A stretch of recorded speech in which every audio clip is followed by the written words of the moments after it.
Apakah kau yang bicara itu hatimu sudah hidup? Senantiasa merasakan diri, aku orang paling hina, aku orang paling kotor. Ditempelkan kening ke lantai di tempat yang diinjak tapak kaki, mengatakan bahwa aku bukan siapa-siapa. Umur diberikan Allah 40, 60, 70. Berapa yang kupakai untuk menolong agama Allah? Berapa yang kupakai untuk mengingat Allah? Mata, tangan, telinga, kaki akan diminta tanggung jawab di hadapan Allah. Dulu dibangga-banggakan, dihormati, dimuliakan. Yang kami muliakan Al-Mukarram, Al-Ustadz. Tapi pada saat tiba masanya, yang kita bawa tak lain tak bukan innallaha la yanzuru ila ajsamikum. Allah tak menengok badan, fisik, bentuk tubuh, baju. Ini sampulnya saja. Wala ila suwarikum, Allah tak menengok rupa, wajah. Walakin yanzuru ila qulub. Hati kamu yang bersih itulah yang kau bawa menghadap Allah Subhanahu wa taala. Yauma la yanfa'u malun, harta tak berguna. Wala banun, anak tak bisa menolong. Harta tak berguna, anak tak mampu menolong. Illa man atallah, kecuali orang yang datang menghadap Allah biqalbin salim, dengan hati yang bersih, hati yang tulus, hati yang memercikkan cahaya iman, hati yang bersih dari hasad, busuk hati, sum'ah, riya, takabbur. Itulah yang menolong di hadapan Allah Subhanahu wa taala. Apa kata Imam Ali radhiyallahu an? An-nasu niyam. Semua manusia waktu hidup itu tidur. Bapak tidur, ibu tidur, saya tidur. Semua orang waktu hidup itu tidur. Falamma matu, ketika dia mati, disitulah dia baru terjaga dari tidur panjang. Saat Israel mencabut nyawa, ditarikkan adalah satu centapan yang kuat. Disitulah kita baru terjaga dari tidur panjang. Betapa aku meninggalkan salat, betapa aku tak berzakat, betapa dulu kekuasaan. Aku lulus umur 30, pensiun 58, 28 tahun apapun tak pernah kubuat untuk agama. Sibuk membesarkan anak, sibuk mengurus warisan. Anak pun tak ingat dengan kita, karena kita lupa menanamkan pendidikan agama di dalam otak kepalanya. Harta yang banyak tak sempat menolong agama Allah. Anak tunggal semata wayang tak sempat dididik agama. Istri meninggalkan dalam keadaan stres susah hatinya, karena dia tak diajarkan sabar menerima ridha ketetapan takdir Allah. Dan paling celaka, tak pernah anggota tubuh ini dipakai untuk berzikir, muhasabah, mengingat Allah. Tak pernah mata dipakai menengok Quran, kitab suci Allah. Tak pernah dipakai hati merenung sejenak. Apa yang akan kubawa mati menghadap Allah Subhanahu wa ta'ala. Abdul Somad dari dalam tanah naik ke atas tanah, ceramah, masuk balik ke dalam tanah. Yang kau bawa apa? Baju koko tinggal, peci tinggal, pakaian kehormatan tinggal. Yang kau bawa kain tidak berjahit, disobek, kerak. Itu yang akan menyampul kulitmu, yang selama ini kau dimandikan, dibersihkan oleh ibumu dulu 60 tahun yang lalu. Sampai masanya kau lupa kapan kau dimandikan dulu. Sekarang ruh melihat, disebut dia ruh karena dia raha ya ruhu ruh, seperti aroma semerbak yang datang pergi hinggap. Ruh sampai masanya dia datang masuk ke dalam jasad. Ruh sampai masanya dia pergi meninggalkan jasad. Malam ini dimuliakan Al-Mukarram Haji Abdul Somad LCMA. Kenapa Abdul Somad ini dimuliakan? Karena ruh hinggap sejenak sebentar, sampai masanya besok pagi dia ruh keluar dari dalam tubuh ini. Anak yang katanya ayahku sayang, istri katanya kaulah abang, sampai masanya mereka tak lagi mau mendekat. Rumah itu saya yang buat, saya yang mengukurnya. Tapi begitu ruh sudah keluar dari badan, tidak satu pun semeter, sesenti, sejengkal, sehasta ada tempat di rumah itu untuk jenazah bernama jenazah Abdul Somad. Mana kawan, sahabat, andai tolan, anak menantu, teman sekantor, semuanya pergi meninggalkan.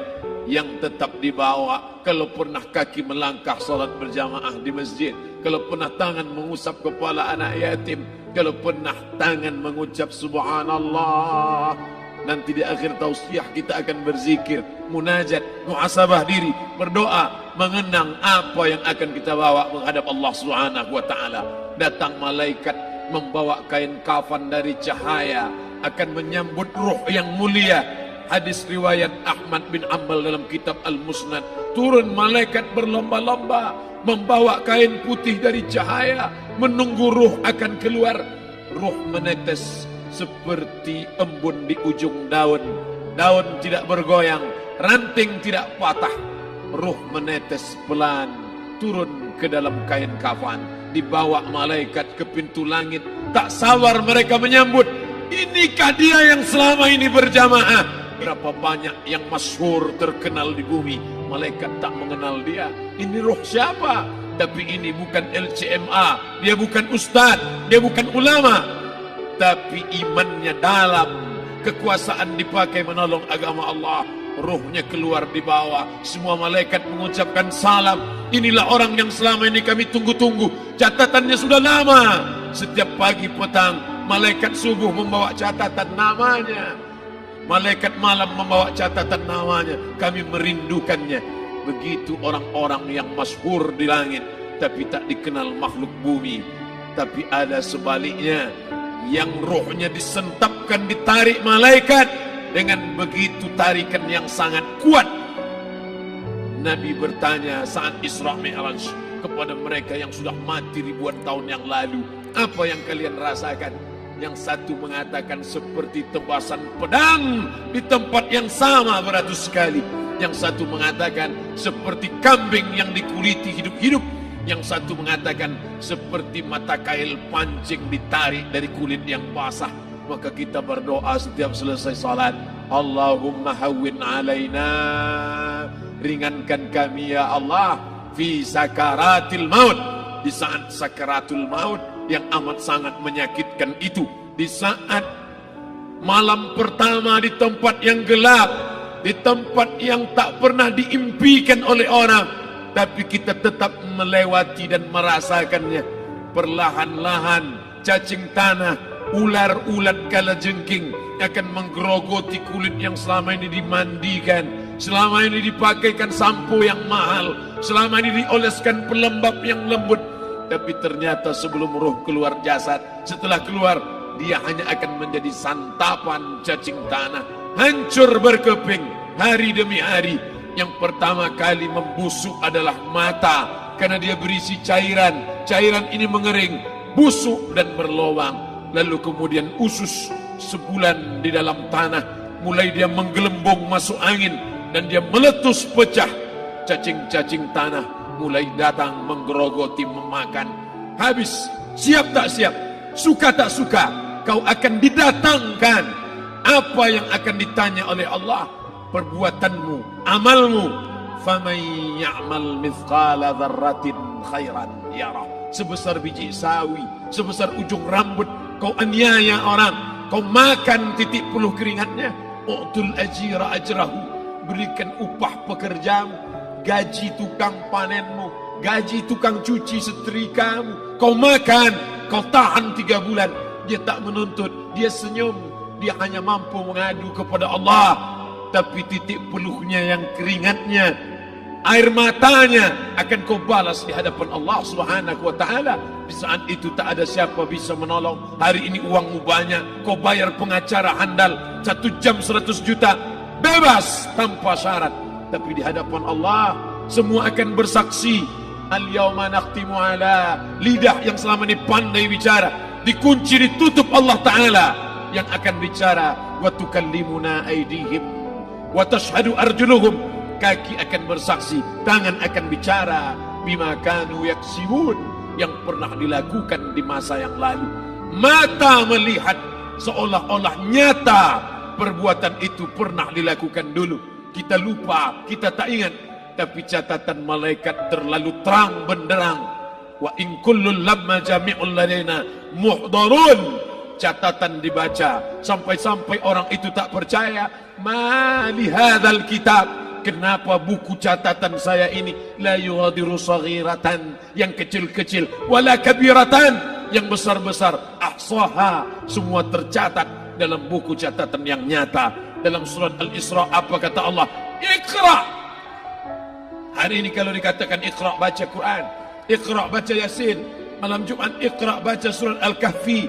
Tapi sampai hari itu Yasin tak bermakna, Al-Kahfi tak lagi disuruh baca, karena hidup sudah berakhir. Iqra, baca. Apa yang kau baca? Kafa binafsikal yawma alaika hasiba. Baca buku catatan amal. Sampulnya dosa, isinya dosa. Catatan kakinya dosa, sampul penutupnya dosa, bibliografinya dosa. Sampai ia pun tidak percaya, kenapa aku hidup hanya dosa saja. Saat itu dia mendengar teriakan azab, saat itu dia menyaksikan pekikan teriakan sakitnya siksa.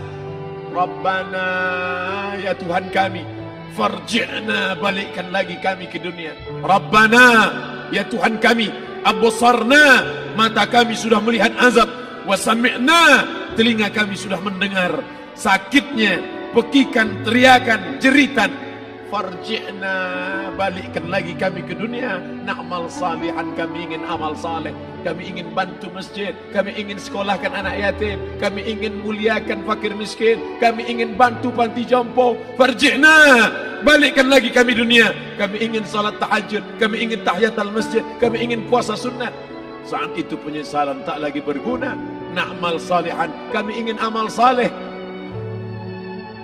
Andai kau beri kami tenggat waktu ya Allah, laula akhartani, kalau kau beri aku waktu, ila ajalin qarib, aku tak minta hidup 1000 tahun, ila ajalin qarib, sebentar saja kau hidupkan aku ya Allah. Di situ orang baru tahu apa yang pernah dilakukan dulu, yang di masa lalu tak ada cara lain kecuali malam ini kita bertaubat, taubat nasuha, mandi, solat sunat taubat. Ma min muslimin yuznibu dzamban, ada orang silap, khilaf, buat dosa, salah. Siapa yang tak pernah salah? Sedangkan datuk moyang kita Adam pun salah, tapi dia mengetahui, sadar salahnya. Dia berdoa, Rabbana zalamna anfusana, kami sudah menzalimi diri kami. Wa illam taghfir lana, kalau engkau tidak mengampuni kami, wa tarhamna, kalau kau tidak merahmati kami, dan akunanna minal khasirin, kami termasuk orang yang rugi ya Allah. Maka malam ini kita bermunajat kepada Allah, berdoa, mengenang masa lalu, bergelimang dosa, besok tak akan kita ulang. Kita minta ampun kepada Allah Subhanahu wa taala. Astaghfirullahalazim, astaghfirullahalazim, astaghfirullahalazim.